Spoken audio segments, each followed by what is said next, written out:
Nando's back. Today we got a treat for you. I got some ossobuco. Okay, that's the 4-shank cow, baby cow. Okay, 2 inches. Nice. Veal Ossobuco. Okay, these are beautiful things. Check this out though. It's like in the center here. I want you to notice this marrow. This is going to make this sauce awesome. What we're going to do is braise this in a pan. And just a little bit of olive oil. We're going to put some salt and pepper on these things, give you guys a better look. Check these out. Yeah. I mean, it's a beautiful product. They're nice and thick. Look good, right? Yeah. So anyway, I want to show you guys how to do some ossobuco today. It's a nice dish. It's a classical dish if you know you're trying to impress your girl or you just want to hang at the house. Like today, we're going to do a different version of it. Like this is a tabletop version. Traditionally, you put this thing in the oven. You're gonna let it bake for 3-4 hours till it's falling off the bone. But I'm gonna do this in a rival. Okay, right here, got a nice little rival, electric, on my tabletop in the dining room. We're gonna put this. Basically, gonna just dome it and then sorry. Anyway, just playing with the rag, having fun with this today. Anyway, let's show you this real quick. Okay, I'm going to put this view down here and we'll rock on this thing.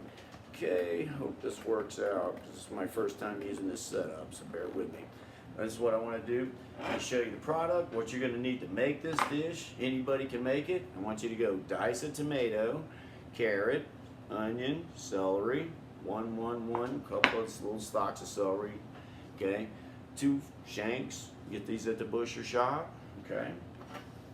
All I have here is like 4 cloves of garlic crushed and some fresh rosemary.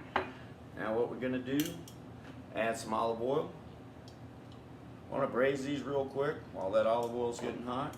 Kick that heat up a little bit. Salt and pepper these.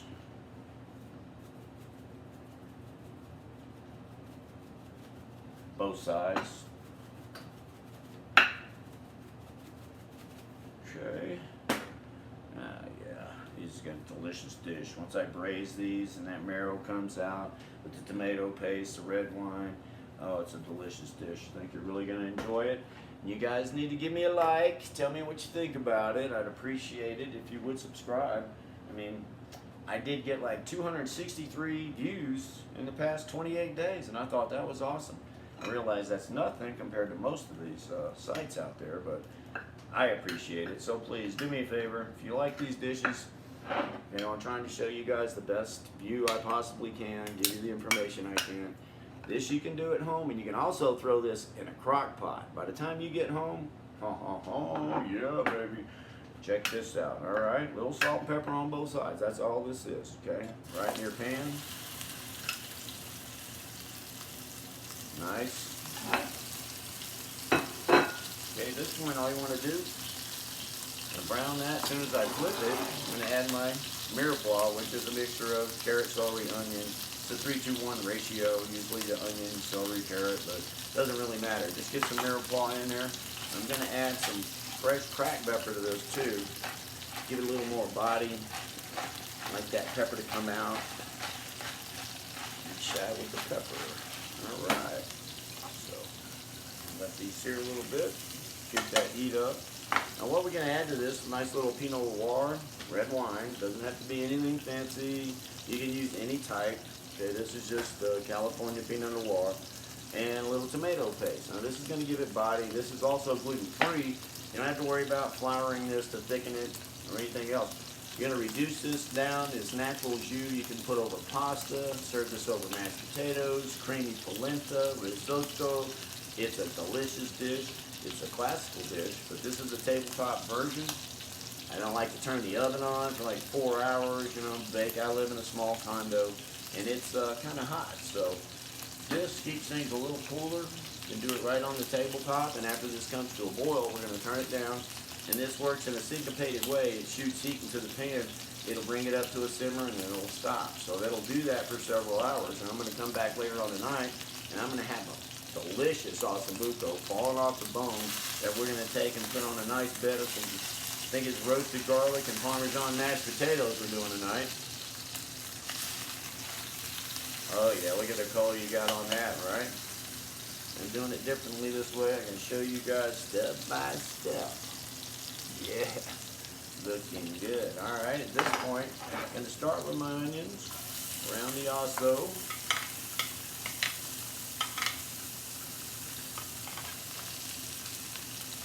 Throw your mirepoix in there. Some tomato products. Don't be shy, all of this is going to cook down. Get it all in there.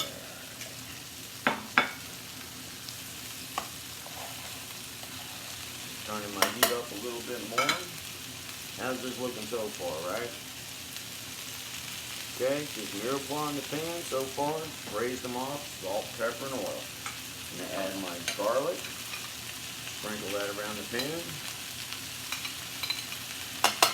I'm going to hold up on the rosemary because I don't want this to cook out completely, but we'll add this towards the end. What we're going to do is get a nice little caramelization on these vegetables. Give you guys a little bit better look here. And then we're going to add a little red wine to deglaze. Again, just any kind of red wine. If you were making a northern style, you wouldn't be using red wine, but you'd be using a white with more lemon zest, parsley. And we're doing the southern with red sauce. Nice brown. To that we're at a little beef base or stock, which I intend to do. But you have to make sure you shake your wine, make sure it's not rancid. You have to taste it, you know. Oh yeah. Oh, that's good. Almost ate the cook with it. Anyway, while this is braising, guys, just wanted you guys to know that I need subscribers. Nobody seems to subscribe, and I'm not sure why. Maybe these videos suck, you know, if they do suck to you, you know, say so. I need to know. But I think they're interesting, I think they're informative, and most of all, you can learn. You know, anybody can do this. Just do what I just did. Bam, go to the store, and we'll, you know, teach you guys how to cook. Alright, back to this. Get these veggies in there. Now this is something you don't really have to. This is going to braise a long time. But I do want to sofrito this and get some of that veggie cooking here. I mean, cooking, you know. Get that flavor married. And this is something that takes about a half hour, 45 minutes to put together. Because you're going to walk away from this, let it simmer for hours. So get on with your day, come back later on the night. It's about 2 o'clock in the afternoon here in Colorado. It's a beautiful day. But I wanted to do this tabletop version, and or if this rivals little electric skillet doesn't work for you, again, you can transfer this.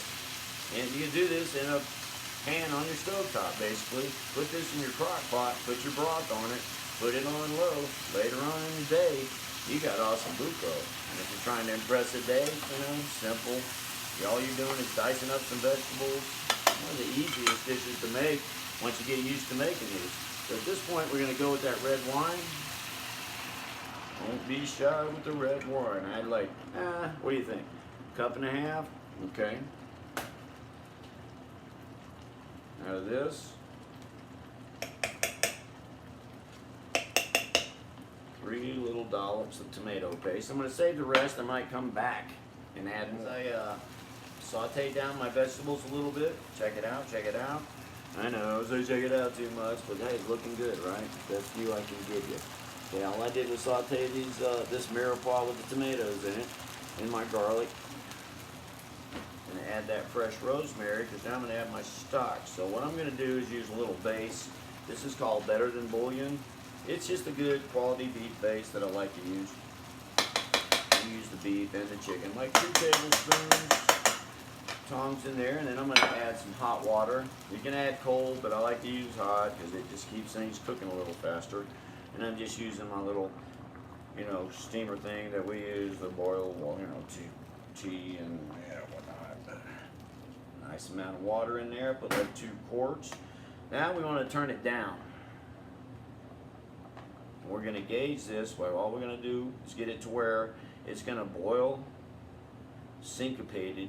So it'll start boiling and then it'll stop. This thing will time itself. So at this point, all you want to do is dome this, put a lid on it, and let it sit. And about 3 hours from now, you know, about every hour I'll come back, kick it around a little bit, let that get all your base dissolved, then your tomato paste dissolved, and then your rosemary, and then I'll come back and check it for taste, and maybe it'll need a little this, a little that, a little salt, you never know. But season it the way you like. This is going to cook down. All that marrow is going to come out. This will take about 3 to 4 hours to get this to fall off the bone. Again, that cut of beef is not something you can cook mid-rare or something. This is something you have to braise and make it tender. All that collagen in the meat, connective tissue, it all dissolves, okay, in the cooking process. All we're going to do is be cooking this around 200 degrees, 204 degrees, barely simmering at this altitude of around 7,000 feet. It is a bit different than sea level, so thinner air, so liquid boils at a lower temperature. But anyway, regardless, this is Ossobuco. I hope you like it. Again, hey guys, subscribe. I need subscribers. I'll be back in about 3 hours, and what we're going to do is plate this. I'm going to make a little roasted garlic mashed potato, and then we're just going to put that au jus over it, and just, oh man, that stuff is so good. But anyway, I need subscribers. Please give me a like. If you don't like it, hey, say so. I can take it. Come on, bring it. Thanks, guys. All right, guys, I guess we're back. It's what, 3 hours later? What we're going to do is plate this osso, but first, I want to show you what it looks like. This thing is awesome looking. All right, over here, I'm going to come down. Look at this. All right. So you guys can see this a little better. This Ossobuco, it cooked down all those carrot, celery, onion, tomato, rosemary, that tomato paste, red wine. Man, if you could smell this, oh, you have no idea. Now, I got garlic, roasted garlic mash, but these mash are not the same as what you would think. There's no butter, no heavy cream, no milk.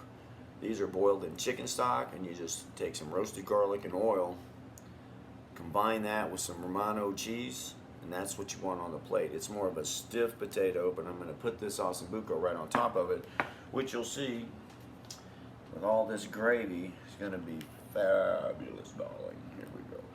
Oh, this is falling apart. Oh, we're going to have to piece this one together. Oh, yeah. Look at that. Look at that.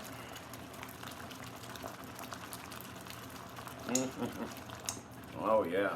So now this natural jus really doesn't need anything. So what we're going to do, now you could strain this, run it through a chinois, china cap, get rid of all that vegetable, the rosemary, the garlic, and just have the demi on this plate. But I kind of like the rustic home style, so I'm leaving it in. So right over the top, don't be shy. A couple of nice 3 spoons. Oh man, I got some nice garlic pointers coming, some homemade bread,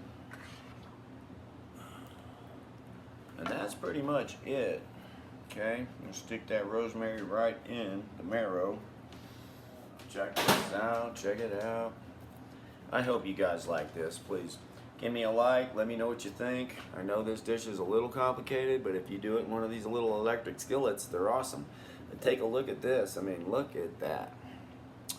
Oh, yeah, baby. Just having a little salad with it. Again, just garlic mashed potatoes, Ossobuco. Let me know what you think. Please subscribe. Give me a comment. Hopefully a like. And I appreciate it.